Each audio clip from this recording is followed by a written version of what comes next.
ಮೈಸೂರಿನ ಜೆಡಿಎಸ್ ಪಾಳ್ಯದಲ್ಲಿ ಕ್ಷಿಪ್ರ ಕ್ರಾಂತಿ. ಜಿಟಿಟಿಗೆ ಗೇಟ್ ಪಾಸ್ ನೀಡಲು ಜೆಡಿಎಸ್ ಪ್ಲಾನ್. ಚಾಮುಂಡೇಶ್ವರಿಯಿಂದ ಸಾರಾ ಕಣಕ್ಕಿಳಿಸಲು ಸ್ಕೆಚ್.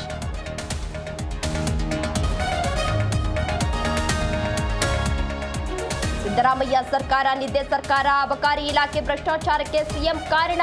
ಆಡಿಯೋ ರಿಲೀಸ್ ಮಾಡಿ ಅಶೋಕ್ ಆಕ್ರೋಶ.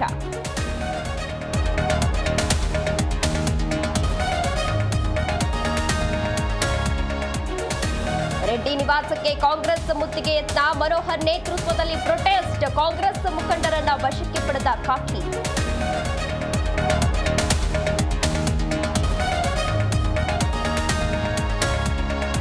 ಬೆಂಗಳೂರು ಸೇರಿ ರಾಜ್ಯದೆಲ್ಲೆಡೆ ಬಿಗ್ ಬಾಸ್ ಹವಾ. ಮಂಡ್ಯ, ಬಾಗಲಕೋಟೆ, ಗದಗದಲ್ಲಿ ಗಿಲ್ಲಿ ಪರ ಫ್ಯಾನ್ಸ್ ಅಬ್ಬರ. ಬಡವರ ಮಕ್ಕಳು ಗೆಲ್ಲಲಿ ಎಂದು ಜೈಕಾರ.